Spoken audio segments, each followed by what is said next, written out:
Senhor é meu pastor, nada me faltará. Caminhar me faz por verdes pastos. Guia-me mansamente em águas tranquilas, refrigera minha alma. Guia-me pelas veredas da justiça por amor ao seu nome. Ainda que eu caminhasse pelo vale da sombra da morte, eu não temeria mal algum, porque tu estás comigo. A tua vara e teu cajado me consolam. Preparas uma mesa perante mim, na presença dos meus inimigos. Unge a minha cabeça com óleo e meu cálice transborda.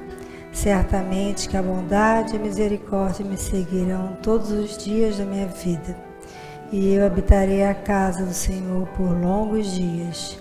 O Senhor é meu pastor e nada me faltará. Pai nosso, que estás no céu, santificado seja o vosso nome.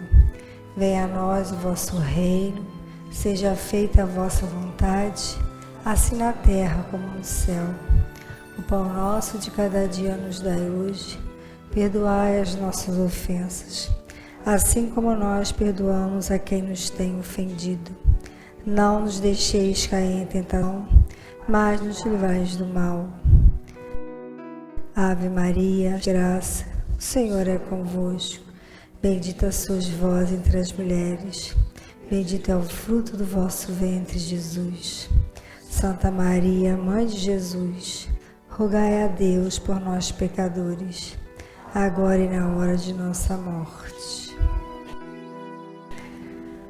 Pai amado, mais uma vez estamos aqui reunidos em seu nome. Queremos elevar as nossas vibrações, elevar os nossos pensamentos, saudar e agradecer a presença de nossos mentores, nossos guias e nossos irmãos espirituais. Saudamos ao nosso guia-mestre, nosso Pai Tupinambá, rogando que Ele nos proteja e nos oriente sempre. Saudamos a Oxalá, saudamos a Xangô e a Iemanjá, saudamos a Obalauê e a Oxum. Saudamos a todos os orixás da nossa casa, os nossos protetores, pedindo forças para o trabalho dessa tarde. Que nossos irmãos do bem possam nos inspirar, nos intuir e nos guiar, a fim de que possamos ajudar a todos, encarnados e desencarnados, que buscam a nossa casa, a casa de Francisco de Assis. Saudamos a São Miguel Arcanjo, a São Francisco de Assis e a corrente franciscana, que abraça a todos nós com o seu amor.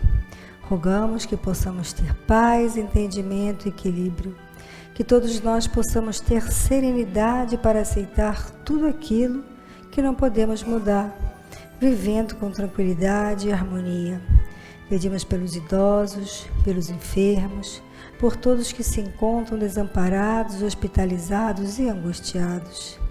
Suplicamos pela paz no mundo inteiro, paz entre todas as religiões, paz entre povos e nações, e pedimos que a paz se faça principalmente dentro dos nossos lares e dentro dos nossos corações.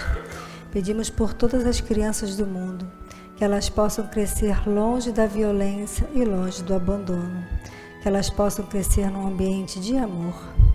Pedimos por todos que, de alguma forma, colaboram e ajudam a creche e os projetos sociais e espirituais da Casa de Francisco de Assis.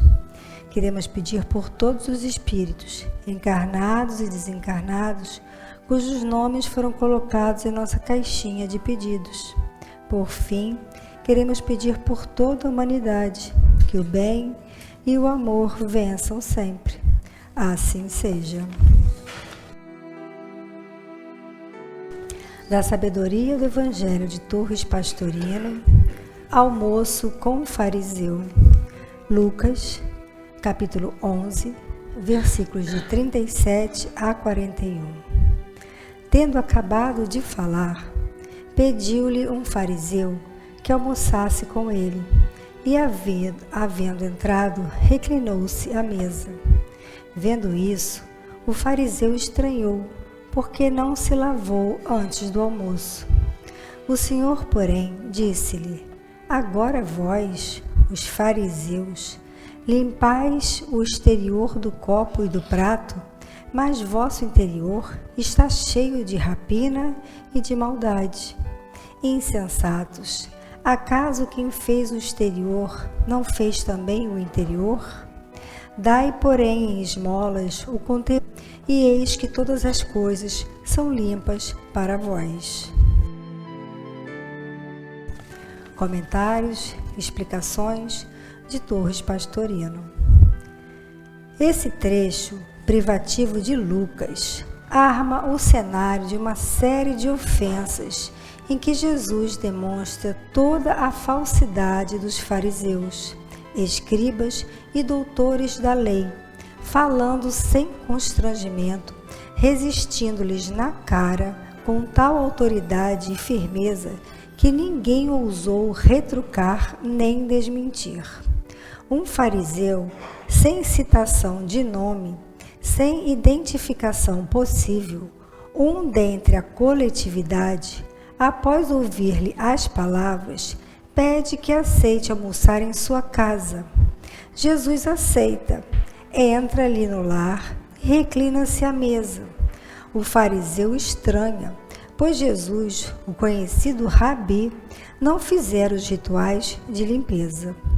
Esses ritos constituíam praxe rigorosa entre os fariseus, que exageravam, exigindo-se de todos, sem exceção, no trato diário, sempre que se chegavam à mesa, a fim de evitar contaminações.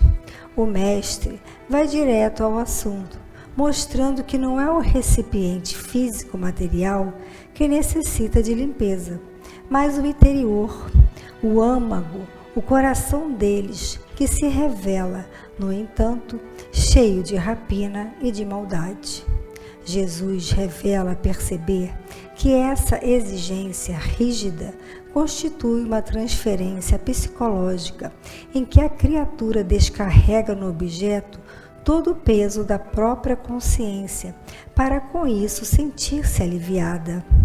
A segunda frase, dai, porém, em esmolas o conteúdo, e todas as coisas são limpas para vós, nos mostra o processo de superação das convenções por meio do trabalho de doação de si. A interpretação corrente que atribui a essas palavras o sentido de dar o que está dentro dos pratos e copos, como se houvesse referência à doação de bens materiais ou alimentos, constitui uma distorção de ideia básica que vem sendo desenvolvida no contexto, ou seja, na oposição entre o exterior dos recipientes e o interior dos homens, conservando-se o mesmo teor interpretativo. Verificamos que a doação de esmolas, do conteúdo da criatura, de sua própria pessoa, de suas vibrações de amor desinteressado em benefício dos demais, fará que se esqueçam seus próprios problemas, anulando-se traumas e fobias e promovendo a tranquilidade da paz interna, a única que pode garantir a pureza de todas as coisas. Tudo é limpo para os limpos. A lição desse trecho vem de encontro a muitas teorias esposadas por muitas seitas religiosas, sistemas filosóficos e mesmo doutrinas esotéricas. A distinção estabelecida entre o recipiente e o interior faz nos compreender logo de início que os termos são usados e do metafórico. As regras higiênicas eram para evitar o alastramento das doenças venéreas e o perigo de contágio de enfermidades que pudessem ser transmissíveis. Daí serem legalmente impuras também as doenças julgadas contagiosas. Tudo relacionado ao corpo físico denso. Na realidade, já se falara antes da limpeza do coração, na limpeza do mal, na limpeza da alma, e é a essa limpeza a que se refere Jesus. E o que se deduz desse trecho é que é uma lição em que o Mestre demonstra que não é a limpeza de corpo que vale, mas a limpeza do espírito. De nada adianta lavar e purificar o exterior, o recipiente, sem que o mesmo suceda com o conteúdo, que precisa estar limpo da maldade e da rapina. Ora, o contrário da rapina e da maldade é a generosidade e a bondade. Então, para combater os vícios primordiais da usura e do egoísmo que sujam a criatura, o ideal será fazer a doação do próprio espírito em atos de socorro, de iluminação, de conforto e de assistência. Quem organizar sua vida sem ambição egoísta e aprender a dedicar-se integralmente ao próximo, verá que tudo é puro para si, a pureza real que nada consegue manchar. Então, a gente tem aqui um evangelho cheio de metáforas, né? Então, quando ele foi chamado para almoçar com o fariseu, ele sentou à mesa e sem lavar as mãos. O fariseu achou aquilo ali um absurdo e foi conversar com Jesus. Jesus, obviamente, não perdeu sua oportunidade para expor a situação. Por quê? Porque os fariseus todos ali, eles não eram pessoas boas, pelo contrário, eram pessoas más, pessoas que não ajudavam, pessoas que praticavam ruindade mesmo, né? Pessoas que só pensavam numa parte material. Então, Jesus, mas vocês se preocupam tanto com o exterior e o interior? Vocês não se preocupam tanto com o interior, não se preocupam com ninguém, não ajudam ninguém, só pensam em si próprios. Então, Jesus vem praticando esse ensinamento. Então, esse evangelho, ele nos traz uma forma de autoavaliação. Ele vem comparando o exterior com o interior. De que vale você falar palavras lindíssimas, né, achar que faz, mas na hora de fazer, não fazer, né? Faz o que eu falo, mas não o que eu faço. A gente precisa praticar, né? Ele vem trazendo a necessidade da caridade, da autoavaliação.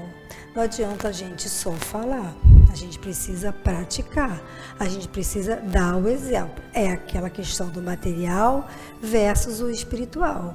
É aquela questão do exterior versus o interior. Então, o que a gente dá para os outros? A gente só consegue dar para os outros o que a gente tem. Como é que a gente vai dar amor para alguém se dentro da gente não tem amor? Como é que a gente vai dar paz para alguém se dentro da gente não tem paz? A gente só consegue dar o que a gente tem. Se a gente não tem dentro da gente amor ao próximo, paz, altruísmo, entendimento, tolerância, paciência, a gente não vai conseguir dar. Então a gente tem que fazer esse tipo de autoavaliação e buscar o que a gente precisa ter para poder dar. A gente precisa ter, porque se a gente tem egoísmo dentro da gente, se a gente tem indiferença dentro da gente, se a gente tem estresse dentro da gente, o que a gente vai dar? Tudo isso que eu citei: estresse, intolerância, julgamento, porque é impossível você dar aquilo que você não tem. Não tem como você dar para os outros paz se você não tem paz, não tem como. Então, a gente precisa saber assim, o que você produz naqueles que te rodeiam? Qual é a sensação que você produz quando você chega? Você produz medo ou você produz paz? Você produz otimismo ou pessimismo? Quando você está na sua roda de parentes, quando você está na sua casa, quando você está com seus amigos, como é que é a sua convivência? É aquela situação gostosa? É aquela situação alegre ou aquela situação pesada? A gente precisa fazer autoavaliação o tempo todo. A gente precisa nos perceber o que está acontecendo ao nosso redor.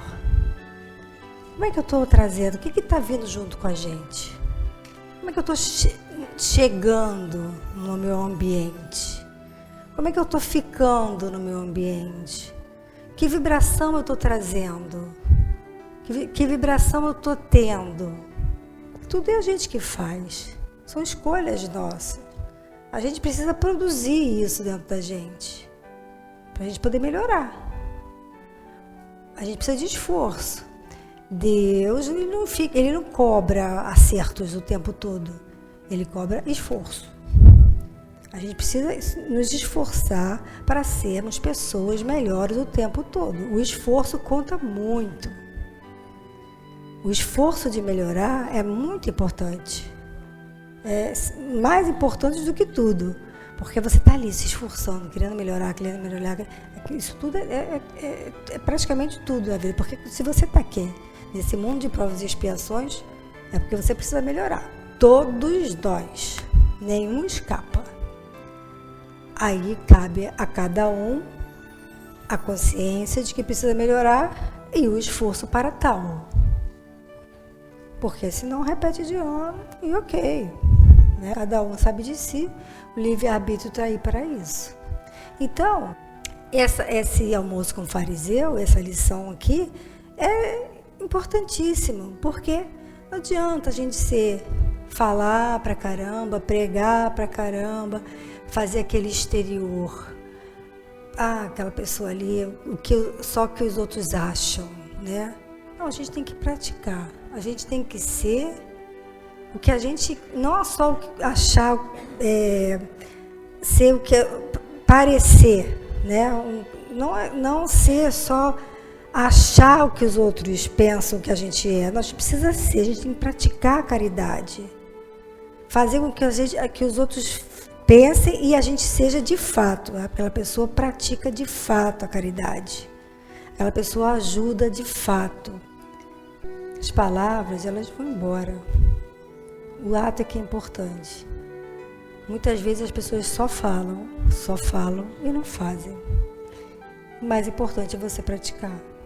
É você ser aquilo que você precisa ser. Aquele esforço. Trazer a paz. Ter aqui dentro de você uma essência que você faça ser bom. Porque é o que você tem dentro de você que você vai conseguir doar. Se você não tiver paz, você não dá paz. Se você não tiver tolerância, você não dá tolerância. Se você não tiver paciência, você não dá paciência. Se você não tem amor, você não dá amor. É isso que acontece. E é isso que essa lição nos traz. Tá bom? Então vamos aqui continuar. Vamos pedir agora a nossa forças para o nosso passe. Pedimos à corrente franciscana e a todos os orixás que limpe nosso campo vibratório e nos harmonize, que nos prepare para o passe. Esse passe que é luz e energia. Esse passe que cura, que equilibra, que transforma as energias. Desde que para isso nos coloquemos à disposição em conexão com a espiritualidade. Senhor, dai-nos forças para o passe. Fazei com que de nossas mãos saiam os fluidos que curam, que tranquilizam, que equilibram e que afastam os maus espíritos. Senhor, faz de nós instrumentos da sua paz. Onde houver ódio, que eu leve o amor. Onde houver ofensas, que eu leve perdão. Onde houver discórdias, que eu leve a união. Onde houver dúvidas, que eu leve a fé. Onde houver erro, que eu leve a verdade. Onde houver desespero, que eu leve a esperança. Onde houver tristeza, que eu leve a alegria. Onde houver trevas, que eu leve a luz. Ó Mestre, faz com que eu procure mais consolar que ser consolado, compreender que ser compreendido, amar que ser amado, pois é dando que se recebe, é perdoando que se é perdoado e é morrendo que se nasce para a vida eterna. Né? Assim seja.